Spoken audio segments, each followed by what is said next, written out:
আসসালামু আলাইকুম। সবাই কেমন আছো? আশা করি সবাই ভালো আছো। আমিও অনেক ভালো আছি আলহামদুলিল্লাহ। মাওয়া কিচেন উইথ ভিলেজ ফুডে সবাইকে স্বাগত জানিয়ে নতুন আরও একটি ভিডিও নিয়ে তোমাদের মাঝে হাজির হয়ে গেলাম। তো আজকে আমি বানাবো দুধ চিতই পিঠা। একদম নরম ফুলকো ফুলকো দুধ চিতই কীভাবে বানানো যায় সেটাই তোমাদের সাথে শেয়ার করব।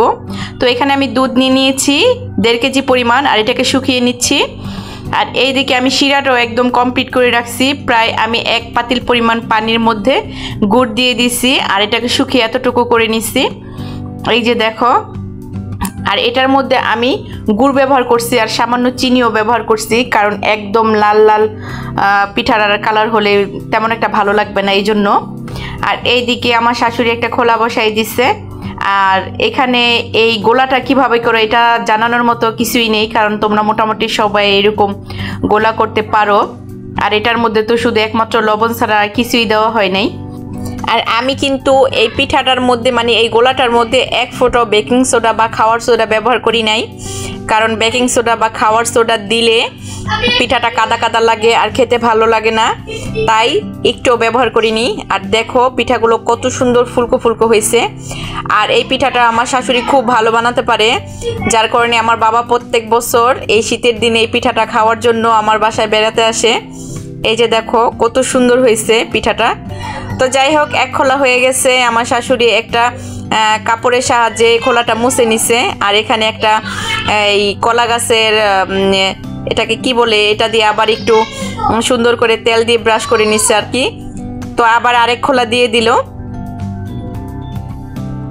আর অনেক সময় মানুষ খোলা বসাইলে দেখা যায় পিঠা 2-3 খোলা নষ্ট হয়ে যাওয়ার পর তারপর পিঠাটা সুন্দর হয়, কিন্তু আমাদের এখানে একটা পিঠাও নষ্ট হয় নাই, খুব সুন্দর হয়েছে পিঠাগুলো।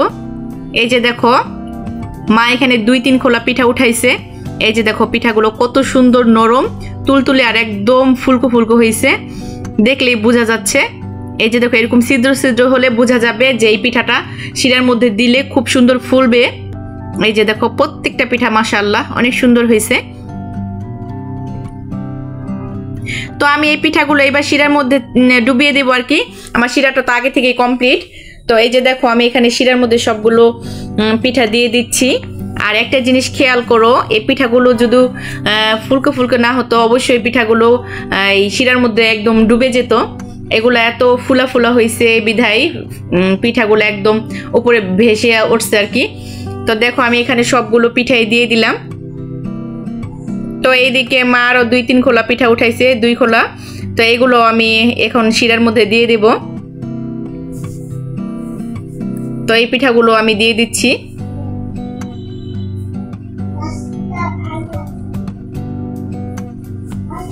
আমার সবগুলো পিঠাই মোটামুটি ভাবে দেওয়া হয়ে গেছে।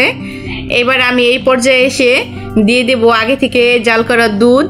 আর এই দুধটা আমি একদম ঠান্ডা করে নিছি, কারণ গরম দুধটা দিলে এই পিঠাটা ফেটে যাবে, মানে দুধটা ফেটে যাবে আর দেখতে সুন্দর লাগবে না। এবার এই পিঠাটাকে আমি সারা রাত ঢেকে রেখে দিব।